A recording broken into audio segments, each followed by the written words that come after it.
So here's our lesson on ancient Athens, one of the main city-states of ancient Greece. So we'll learn about this ancient Greek polis. The name for city-state is a polis. To understand why Athens is so important both back then and today, by doing that, developing our historical analysis thinking skills.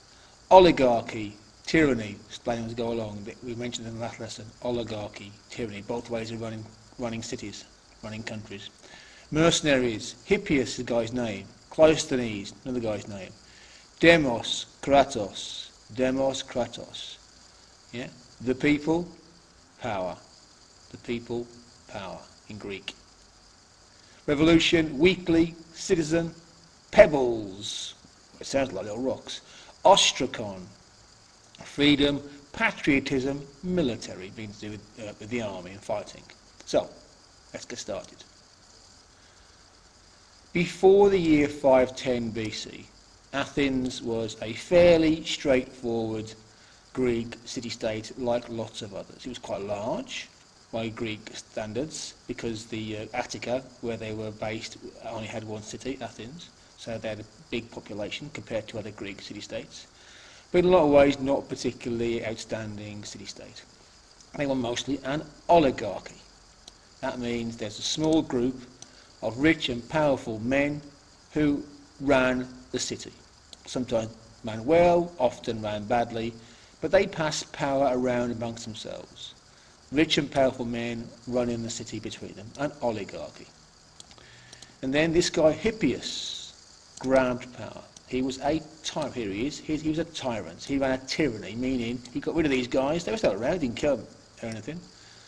But he ran the city by himself, with his gang of hired mercenaries from Scythia. Yeah. So Hippias became the tyrant. So Athens was fairly standard in this way, oligarchy, tyranny, swapping between the two. And then, in 510 BC, this guy turns up, Cleisthenes. Now Cleisthenes was an aristocrat himself, and he realised that he couldn't gain power in Athens the old way, becoming a tyrant or becoming part of an oligarchy. So he suggested something outrageous. Let's give power to the people. Let the people decide, let the people elect who's in charge. Let's call it a democracy, hence the word democracy. People, power. Demos, kratos, democracy. Demos, kratos, democracy. It's Cleisthenes who did this. This is why he's such a famous figure in world history. Cleisthenes was the first one who said, let the people decide. And he transformed Athens from any old city-state to possibly the most famous in all of Greece and possibly one of the most famous cities of all time because they invented democracy. And this is how it worked. Demos Kratos. The people, the citizens who were allowed to vote, just men and men with land, not everybody, could turn up approximately once a week, once every 10 days, in an area where they had a debate. They talked about what we're going to do, what laws we're going to pass, what we're going to spend the money on, are we going to build some roads, we're going to build some more ships, etc., etc. Everything, power. They talked about things. There'd then be a show of hands. If it was quite close, you'd have pebbles. Everybody had a white and a black pebble, and then you would go to a big jar, and you would place your pebble in there. If you wanted to vote against what they were talking about, you put a black pebble in. If you were in favour of it, you put a white pebble in. At the end of the vote, they smashed open the jar, and they counted up the pebbles. Whichever side has the most pebbles wins. Democracy, demos kratos, power to the people. And they also invented a really neat way of getting rid of people without using violence, people who were too powerful. Every year there was an ostrakon.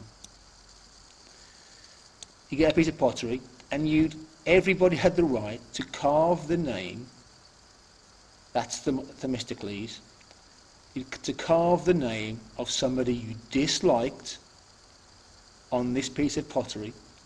Whoever got the most names, whoever's name appeared the most times, had to leave the city for 10 years.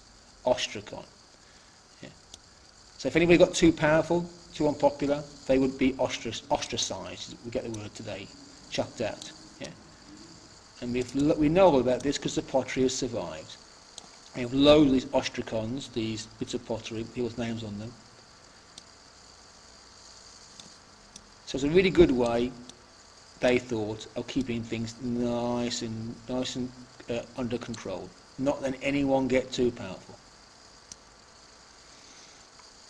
Now this democracy had several what we call unforeseen consequences. Several things happened that nobody thought was going to happen. Number one was a massive flowering, we call it, of the arts and philosophy. Guys here, Socrates, Plato, architecture, art, all went crazy in Athens under democracy. He set the people free, and suddenly they produced great things. Instead of just a few rich people in charge, if everyone feels they're in charge, it has much more freedom than there used to be. It sets people free, and they produce amazing things. But also, it made Athens very strong militarily.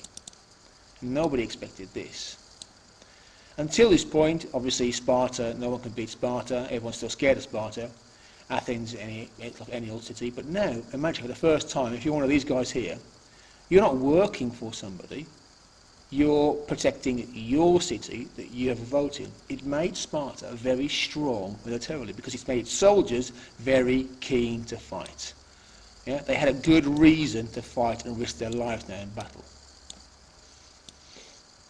Finally, when this democracy thing started, remember Hippias? Well, Hippias fled to Sparta and he asked the Spartans for help to get his throne back, to get his place back in Athens.